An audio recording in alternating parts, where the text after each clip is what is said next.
इस वीडियो में हम लोग प्रश्नावली 1.3 का क्वेश्चन नंबर पहला हल करेंगे। इसमें कहा जा रहा है सिद्ध कीजिए कि करणी में 5 एक अपरिमेय संख्या है। तो इसको कैसे हल करेंगे, तो हल करने से पहले कुछ बातें आपको बताई जा रही हैं, उसको आप अच्छे समझेंगे। जैसा कि आप देख रहे हैं कि यह एक पेन है, ठीक है ना। तो अगर आपको कह दिया जाए कि सिद्ध करिए कि यह एक पेन है, ठीक है ना, तो हम क्या करेंगे, इसका उल्टा मान के चलेंगे। यानी कि हम मान लेंगे कि यह पेन नहीं है, क्या है, पेंसिल है, ठीक है ना। तो हम इसको क्या मान के चल रहे हैं कि यह पेंसिल है। यह पेंसिल कहने से नहीं हो जाएगा, ठीक है ना, यानी केवल मानने से नहीं हो जाएगा, इसके अंदर पेंसिल की क्वालिटी भी होनी चाहिए, ठीक है ना।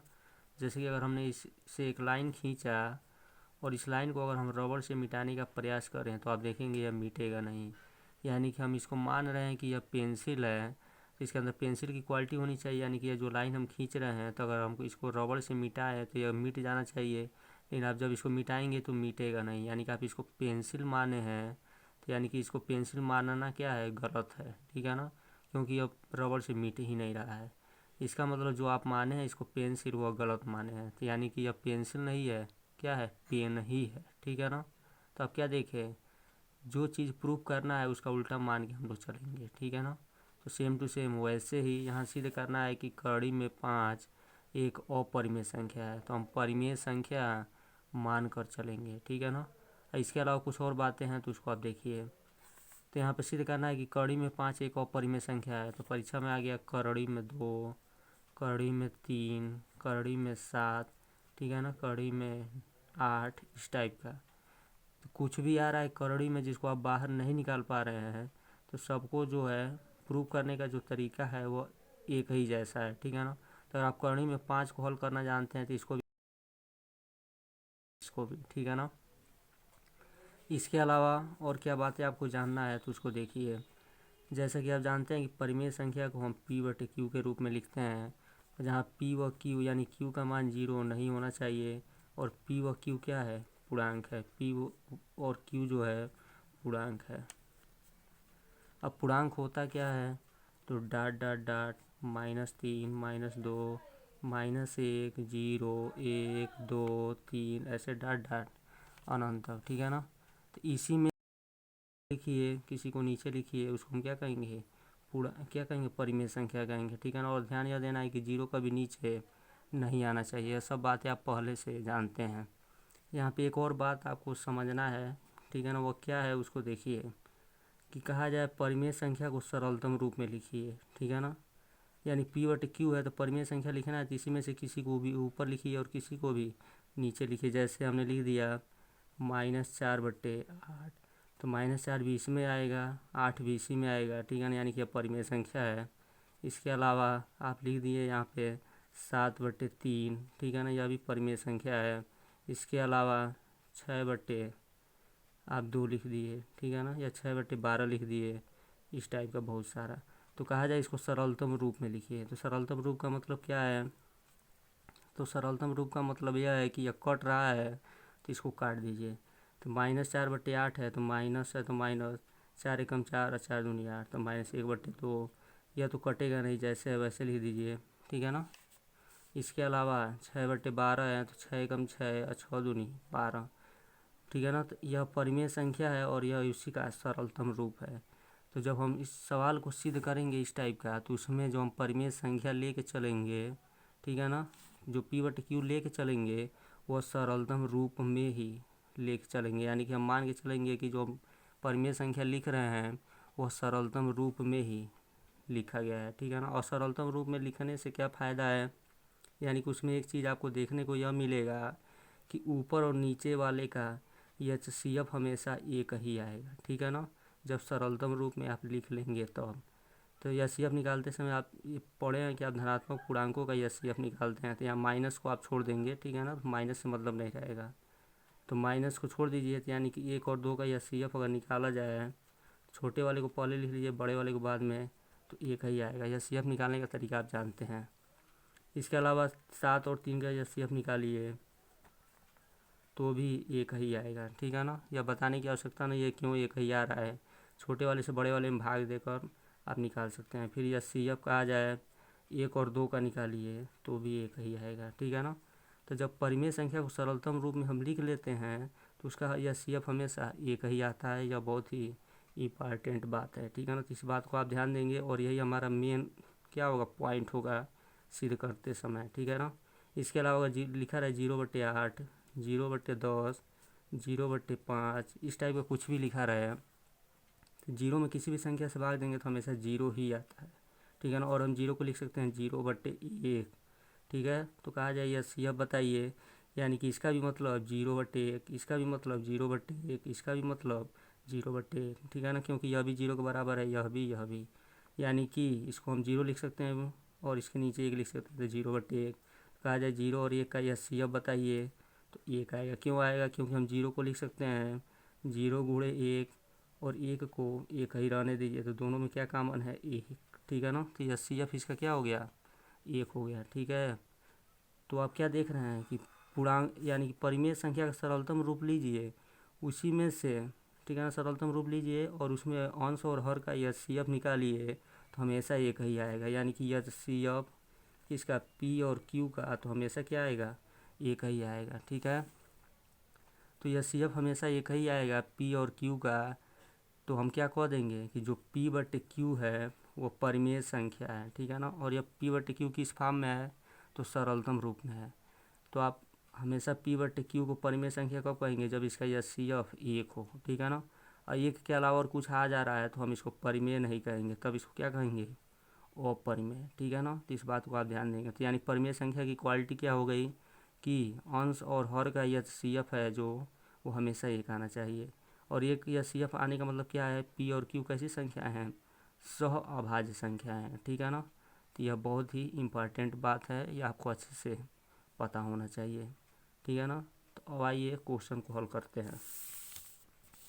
जैसा कि आप देख रहे हैं कि इसको सिद्ध करना है कि यह एक अपरिमेय संख्या है तो हम इसका उल्टा मान लेंगे, ठीक है ना। क्या मानेंगे कि माना करड़ी में जो 5 है वह एक क्या है, एक परिमेय संख्या है, ठीक है ना, एक परिमेय संख्या है। तो परिमेय संख्या इसका मतलब क्या है, करड़ी में 5 जो है, ठीक है ना, करड़ी में 5 जो है किसके बराबर है, P/Q के बराबर है, ठीक है ना। और P व Q क्या है, सौ अभाज्य संख्या है, क्योंकि यह जो P/Q लिखा गया है वो परिमेय संख्या का सरलतम रूप लेकर चल रहे हैं हम। यानी P/Q जो है परिमेय संख्या का सरलतम रूप है। और सरलतम रूप क्या होता है अभी आपको बताया गया है।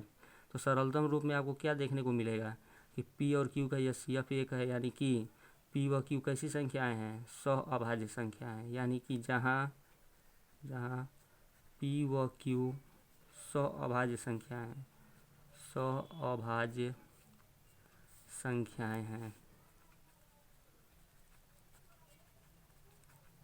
असहभाज्य संख्या है इसका मतलब क्या है कि HCF अगर हम निकालें किसका, P और Q का, तो हमेशा क्या आएगा, 1 आएगा, ठीक है ना।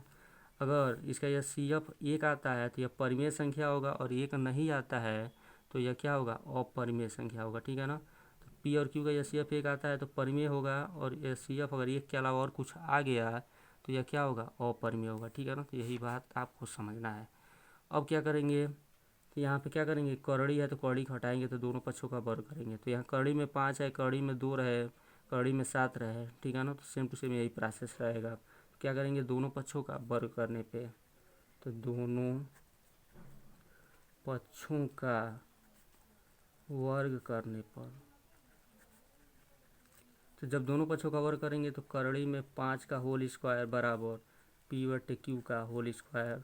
तो यहाँ से क्या आ गया, 5 या P²/Q का स्क्वायर, ठीक है ना। अब हम इसको कैसे लिख सकते हैं, तो आप इसको ऐसे लिख सकते हैं, 5 को 5/1 लिख सकते हैं। तो इसका नीचे वाले का ऊपर गुणा और ऊपर या नीचे वाले का ऊपर यानी तिर्यक गुणा करेंगे तो 5 का Q² में गुणा करेंगे तो 5Q² बराबर 1 का P² में गुणा किया तो P²। अब Q² को यहीं रहने दीजिए और यह गुणा है तो यहाँ आ गया तो क्या हो गया, भाग हो गया, ठीक है ना। यानी कि Q² बराबर हो गया P²/5। अब इसका मतलब क्या है, और आप पहले से जानते हैं कि P और Q क्या है, स्वभाज्य संख्या है, ठीक है ना। इसके अलावा चूंकि आप इसको परिमेय संख्या माने हैं, परिमेय संख्या का सरलतम रूप, तो परिमेय संख्या में P और Q क्या होता है, तो P और Q जो है पूर्णांक होता है, ठीक है ना। पूर्णांक क्या होता है तो आपको पहले बताया जा चुका है, पूर्णांक यही है, ठीक है ना। डाट डाट डाट -3 ऐसे -3 -2 -1 0 1 2 3 ऐसे डाट डाट यही सब का सब क्या है पूर्णांक है, ठीक है ना। तो इसी में से कोई भी Q के जगह पर रखिए और कोई भी P के जगह पर रखिए तो हमेशा आप देखेंगे कि इधर वाला जो संख्या है बटे के रूप में नहीं आएगा। जैसे यहाँ पे आप 4 रखते हैं तो 4 का स्क्वायर 16 है, -2 रखते हैं तो -2 का होल स्क्वायर 4 है, 10 रखते हैं तो 100 आएगा, ठीक है ना। तो Q के जगह पे कोई भी पूर्णांक आप रखते हैं और उसका स्क्वायर करते हैं तो आप देखेंगे यहाँ बटे के रूप में नहीं आएगा।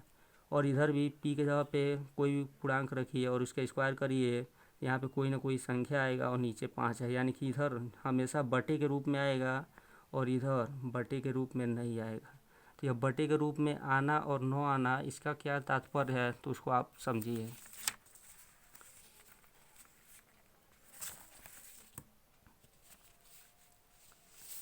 तो हम इसको अब समझेंगे। तो देखिए, तो मान लीजिए यहाँ पे लिखा रहे 40 बट्टे, मान लीजिए यहाँ पे लिख दिया गया है 12, ठीक है ना। और यहाँ पे लिख दिया जाए 40 बट्टे 8। तो आप क्या देख रहे हैं, कहा जाए 12 से 40 में भाग दिया जा रहा है तो क्या होगा, तो कटेगा नहीं 12 से 40 तो 2 से काटेंगे, ठीक है ना, या 4 से काट लीजिए तो 4 दहा में 40 और 4 तिहाई 12, ठीक है ना। तो आप देख रहे हैं कि इधर भी बटे के रूप में है और इधर भी बटे के रूप में है। तो अब तो यह कटेगा नहीं, तो इधर भी बटे के रूप में है, इधर भी बटे के रूप में है, इसका मतलब। और यहाँ पे इसको काटिए 8 से काटिए तो 8 पंजे 40, ठीक है ना। तो आप क्या देख रहे हैं, इधर बटे के रूप में है, इधर भी बटे के रूप में है, इधर बटे के रूप में है लेकिन इधर बटे के रूप में नहीं है, ठीक है ना। तो दोनों तरफ अगर बटे के रूप में है तो यानी कि इस संख्या से इस संख्या में भाग देने पे यह पूरा पूरा नहीं कट रहा है, ठीक है ना। और यहाँ एक तरफ बटे के रूप में है और एक तरफ बटे के रूप में नहीं है, इसका मतलब यह जो संख्या है इस संख्या से पूरा पूरा कट जा रहा है, ठीक है ना। तो बस आपको यही समझना है और यही इसमें का मेन पॉइंट है। जब इधर भी बटे के रूप में रहे इधर भी बटे के रूप में रहे तो यानी संख्या विभाजित नहीं है पूर्णतया, और इधर बटे के रूप में है यानी कि दोनों तरफ में से एक तरफ बटे के रूप में है और एक तरफ बटे के रूप में नहीं है, तो क्या है, ऊपर वाली संख्या नीचे वाली संख्या से पूर्णतया विभाज्य है, ठीक है ना। यही आपको समझना है। तो यहाँ पे आप क्या समझ रहे हैं कि यह बटे के रूप में नहीं है और यह बटे के रूप में है, इसका मतलब यह है कि यह P का स्क्वायर जो है 5 से पूरा पूरा विभाज्य है, यानी कि हम लिख सकते हैं कि P का स्क्वायर जो है 5 से विभाज्य है, ठीक है ना। क्या है, 5 से विभाज्य है। तो अगला स्टेप लिखेंगे कि P भी 5 से विभाज्य होगा, 5 से विभाज्य होगा। तो यह लाइन कहाँ से लिखा गया है तो इसको आप समझिए। तो जैसा कि अगर यहाँ पे लिखा रहे 25 का स्क्वायर, ठीक है ना, और नीचे लिखा रहे 5, तो 25 का स्क्वायर जानते हैं 625 होता है, नीचे 5 है तो 5, तो 625 में 5 से भाग देंगे तो 125 बार में जाएगा, ठीक है ना। यानी कि 25 का स्क्वायर जो है 5 से पूरा पूरा कट जा रहा है, यानी 25 का स्क्वायर 625 5 से पूरा पूरा कट जा रहा है 125 बार में, ठीक है ना। तो यानी कि अगर हम इसका स्क्वायर हटा दें तो क्या बचेगा, ऊपर 25 और नीचे 5, तो भी यह पूरा पूरा कट जाएगा, ठीक है ना। तो किसी संख्या का स्क्वायर अगर नीचे वाली संख्या से पूरा पूरा कट जाता है तो अगर हम स्क्वायर हटा दें तो भी यह जो संख्या है नीचे वाली संख्या से पूरा पूरा कट जाएगा, यही आपको समझना है, ठीक है ना। और आपको यह ध्यान देना है कि नीचे जो है जो संख्या आया है वो कैसी संख्या होनी चाहिए, अभाज्य संख्या, ठीक है ना। वो क्या होना चाहिए, अभाज्य संख्या। और अभाज्य संख्या क्या होता है आपको पहले से पता है, तो यह इसमें का मेन पॉइंट यह भी है, ठीक है ना। तो उसी प्रकार आपको दिया गया है यहाँ पे P का स्क्वायर जब 5 से कट जा रहा है, इसका मतलब अगर हम स्क्वायर हटा दें तो भी क्या होगा, P जो है 5 से पूरा पूरा कट जाएगा, ठीक है ना। जैसे कि एक एग्जाम्पल लेके आपको समझा दिया गया है। तो P स्क्वायर जो है 5 से विभाज्य है, इसका मतलब अगर स्क्वायर हटा दे तो क्या बचेगा P, तो P भी क्या होगा 5 से विभाज्य होगा, ठीक है ना। यही इसमें आपको समझना था। अब क्या करेंगे, अब यहाँ पे P बराबर 5A मानेंगे या 5B मानेंगे या 5R मानेंगे, ठीक है ना। ऐसा क्यों मानेंगे, अभी आगे उसका यूज आएगा तो आप समझ जाएंगे। तो यहाँ नीचे जो रहेगा, ठीक है ना, ऊपर उतना ही 5 है तो 5R मानिए, अगर नीचे 7 है, ठीक है ना, तो 7R मानिए, ऐसे इस टाइप से, ठीक है ना। तो अब हम यहाँ पे मानेंगे कि माना, या ऐसे लिख सकते हैं कि P बराबर 5R लेने पर, ठीक है ना, क्या लेने पे, P बराबर 5R लेने पे। क्यों 5R लिए हैं, क्योंकि नीचे 5 है इसीलिए, नीचे 7 रहता तो 7R लेते, ठीक है ना। तो इसमें एक ट्रिक है, इसको आपको याद रखना है, ठीक है ना। अब क्या करेंगे, चूँकि यह पूर्णांक है और 5 भी पूर्णांक है तो R भी क्या है, एक पूर्णांक है, क्योंकि जब दो पूर्णांकों का आपस में गुणा करेंगे तो तभी एक पूर्णांक मिलेगा, ठीक है ना। जैसे 10 एक पूर्णांक है, ठीक है ना, तो 10 में 5 है, 5 में किससे गुणा कर दिया जाए तो 10 आ जाएगा, तो 2 से, ठीक है ना। यह भी पूर्णांक है, यह भी पूर्णांक है, तो 5 दूनी 10, ठीक है। अगर 5 में हम गुणा करते 1/4 से तो यह क्या है, पूर्णांक नहीं है, क्योंकि बटे के रूप में है तो कभी 10 नहीं आता, ठीक है ना। तो पूर्णांक है यहाँ पे और यह पहले से पूर्णांक है, तो यहाँ पूर्णांक से ही गुणा करेंगे तो पूर्णांक आएगा, ठीक है ना। तो आप यहाँ क्या समझ गए, यह पूर्णांक है, यह भी पूर्णांक है, और R जो हम लिख रहे हैं वह भी पूर्णांक ही होना चाहिए, क्योंकि जब दोनों पूर्णांकों का आपस में गुणा करेंगे तो हमें एक पूर्णांक मिलेगा, ठीक है ना। तो यहाँ पे R क्या है, जहाँ R एक पूर्णांक है, तो जहाँ R एक क्या है, पूर्णांक है, ठीक है ना। अब क्या करेंगे, अब P बराबर 5R इसी में हम रखेंगे, ठीक है ना। तो लिखेंगे P बराबर 5R क्यू स्क्वायर बराबर P² / 5 में रखने पर, तो इसी में रखेंगे तो क्या मिलेगा, तो Q² है तो Q² बराबर P के जगह पर रखेंगे 5R, तो 5R का होल स्क्वायर बट्टे 5, तो Q² 5R² है तो 5 × 5 लिख लीजिए, R का स्क्वायर है तो R² बट्टे 5, एक 5 से एक 5 कट गया तो बचा क्या, Q² बराबर 5 × R², ठीक है ना। अब हम इसको कैसे लिख सकते हैं, Q² है तो Q² या 5 का गुणा है तो नीचे आ गया, ठीक है ना, भाग हो गया बराबर R², चाहे तो R² को पहले लिख लीजिए, ठीक है, और यहाँ पे इसको इधर तो Q² बट्टे 5। अब यह किस टाइप का दिखाई दे रहा है, तो आप देख रहे हैं इसी टाइप का दिखाई दे रहा है, ठीक है ना। तो इसमें क्या हुआ था कि P का स्क्वायर 5 से कट जा रहा है तो P भी 5 से कट जाएगा, तो सेम टू सेम वही कंडीशन। तो यहाँ पे हम क्या लिख सकते हैं, Q का स्क्वायर जो है 5 से विभाज्य, क्यों, क्योंकि यह भी एक पूर्णांक है, तो पूर्णांक का स्क्वायर करेंगे तो हमेशा क्या होगा, या बटे के रूप में नहीं आएगा, ठीक है ना। यानी कि इधर बटे के रूप में नहीं है, इधर बटे के रूप में है, तो यानी कि यह Q जो है, Q का स्क्वायर जो है 5 से पूरा पूरा कट जा रहा है, ठीक है ना, यही आपको समझना है। यानी कि हम यहाँ लिख सकते हैं कि Q का स्क्वायर जो है 5 से विभाज्य है, ठीक है ना। तो 5 से विभाज्य है स्क्वायर, तो अगर हम स्क्वायर हटा दें तो भी क्या होगा, 5 से कट जाएगा, यानी कि Q भी 5 से विभाज्य होगा, ठीक है ना। तो आप क्या देखें, यहाँ पे Q भी 5 से विभाज्य होगा, और इसके पहले एक लाइन यहाँ पे आया है कि P भी 5 से विभाज्य होगा, तो P भी 5 से कट जा रहा है और Q भी 5 से कट जा रहा है। इसका मतलब क्या है, जैसे कहा जाए 40 है, 40 जो है 10 से कट जा रहा है, और 50 भी 10 से कट जा रहा है, ठीक है ना। यानी कि इन दोनों का यह CF क्या है, 40 और 50 का 10 है, ठीक है ना। तो इसका मतलब यही है, दोनों क्या हो रहा है, वैसे तो 2 से भी या दोनों कट जाएगा, लेकिन कटने वालों में यानी जिन जिन संख्याओं से यह कट है उसमें जो मैक्सिमम संख्या है वही क्या कहलाता है, यह CF कहलाता है, ठीक है ना। तो 10 से यह भी कटेगा, यह भी कटेगा, यानी 10 से बड़ी कोई ऐसी संख्या नहीं है जो इसको काट दे, तो मैक्सिमम यही बड़ा संख्या है जो दोनों को काट दे रहा है, तो यही क्या हो गया, यह CF 10। उसी प्रकार P भी 5 से कट जा रहा है, Q भी 5 से कट जा रहा है, इसका मतलब दोनों 5 से कट जा रहा है, यानी कि P और Q का यह CF क्या होगा, 5 होगा, ठीक है ना। इसका मतलब यही है, यानी कि अगर हम इसको इक्वेशन नंबर 1 माने और इसको इक्वेशन नंबर अगर हम 2 मान लेते हैं तो क्या देख रहे हैं, 1 व 2 से, तो हम लिख सकते हैं 1 व 2 से।